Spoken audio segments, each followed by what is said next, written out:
بسم اللہ الرحمن الرحیم۔ جناب سیدہ سلام اللہ علیہ نے خطبے کے آخری حصے میں انصار کے گروہ کو مخاطب کرتے ہوئے یہ ارشاد فرمایا: اے جوانوں، اے ملت کے قوی دست و بازو، اے اسلام کے مددگاروں، یہ تمہاری طرف سے میرے مسلم ثبوت حق کو نظر انداز کرنے کا کیا مطلب ہے؟ میرے اوپر ظلم و ستم ڈھایا جا رہا ہے اور تم خاموش ہو، غفلت برت رہے ہو۔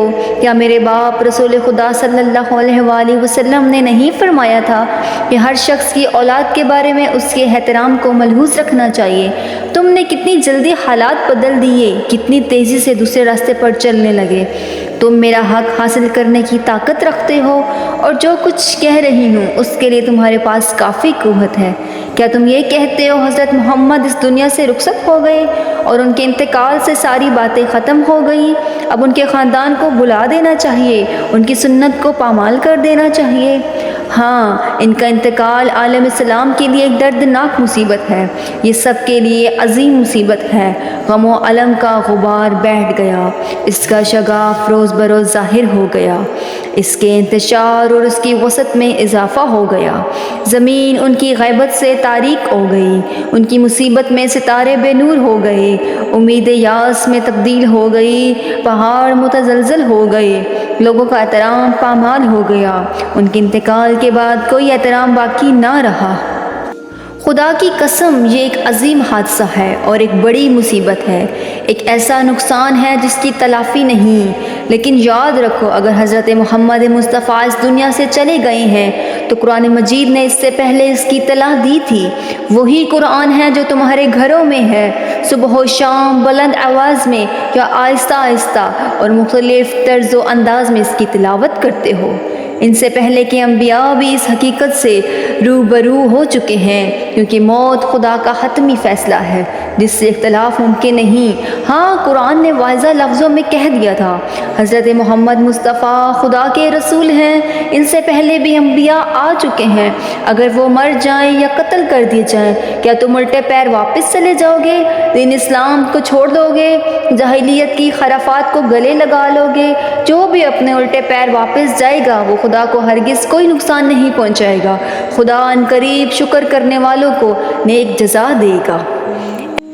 اے قبیلہ کے فرزندو، میری میراث پامال ہو اور تم دیکھتے رہو اور سنتے رہو۔ تمہاری نشستوں میں یہ بات بیان کی جاتی ہے، تمہیں اس کا باقاعدہ علم ہے، پھر بھی تم خاموش بیٹھے ہوئے ہو، جبکہ تمہارے پاس تعداد بھی زیادہ ہے اور قوت و طاقت بھی کافی ہے۔ تم میری آواز سن رہے ہو اور لبیک نہیں کہتے ہو۔ میں فریاد کر رہی ہوں، تم کو فریاد نہیں پہنچ رہی، جبکہ تمہاری شجاعت کے قصے زبانوں پر ہیں، تم اچھائیوں سے پہچانے جاتے ہو، تم قوتوں اور قبیلے کے منتخب افراد ہو۔ تم نے عرب کے مشرکوں سے جنگ کی، زحمتیں اور تکلیفیں برداشت کی، ان کے سرکشوں کو سرنگوں کیا۔ عرب کے بڑے بڑے جنگجوؤں نے تم سے مقابلہ کیا، تم تھے جو ہمارے ساتھ چلتے تھے، ہماری روش پر تھے، ہماری احکامات کی پیروی کرتے تھے، ہماری باتوں پر عمل کرتے تھے، یہاں تک کہ اسلام کی چکی ہمارے خاندان کے محور پر گردش کرنے لگی، مادر روزگار کے دودھ میں اضافے ہونے لگا، شرک کے نعرے اس کے گلے میں گھٹ کر رہ گئے اور اس کے بھڑکتے ہوئے شعلے خاموش ہو گئے، کفر کی آگ ٹھنڈی ہو گئی، اختلافات ختم ہو گئے، دین کا نظام مستحکم ہو گیا۔ قرآن اور پیغمبر اکرم کی ان باتوں کے ہوتے ہوئے پھر کیوں حیران ہو؟ حقائق کو واضح ہونے کے بعد کیوں چھپا رہے ہو؟ اپنے عہد کو توڑ رہے ہو؟ ایمان کے بعد شرک کا راستہ اختیار کر رہے ہو؟ پھر جناب سیدہ نے اس آیت کی تلاوت کی، ان لوگوں کے ساتھ جنگ کیوں نہیں کرتے جنہوں نے عہد کو توڑ دیا اور پیغمبر اکرم کو نکالنے کا ارادہ کر لیا ہے جبکہ وہ ابتدا کرنے والے تھے؟ کیا تم ان سے ڈرتے ہو؟ اگر با ایمان ہو تو بس خدا سے ڈرو۔ میں دیکھ رہی ہوں کہ تم آرام طلب ہو گئے ہو۔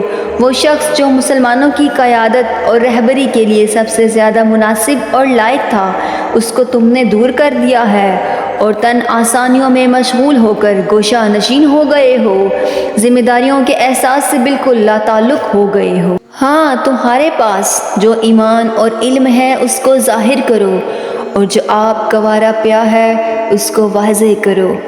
خدا کا یہ فرمان ہرگز نہ بھولو، اگر تم اور زمین کے سارے بسنے والے کافر ہو جائیں تو خدا کو کوئی نقصان نہیں پہنچائے گا، کیونکہ خدا ہر چیز سے بے نیاز ہے، وہ غنی ہے اور صاحب حمد و ثنا ہے۔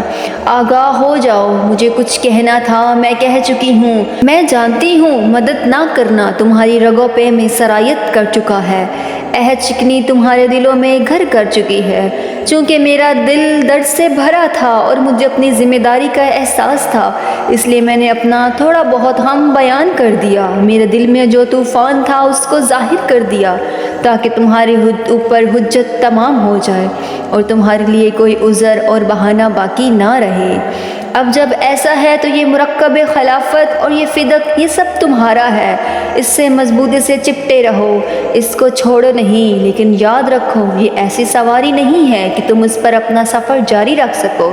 اس کی پشت زخمی ہے، اس کے تلوے پارا پارا ہیں، ننگ و آر کا اس پر داغ لگا ہوا ہے، اس پر خدا کے غضب کی علامت ہے، ابدی رسوائی اس کے ساتھ ہے۔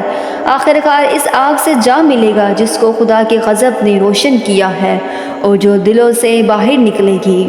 یہ نہ بھولو جو کچھ انجام دے رہے ہو سب خدا کے سامنے ہے۔ عنقریب ظالموں کو معلوم ہو جائے گا کہ وہ کس بلا میں گرفتار ہونے والے ہیں۔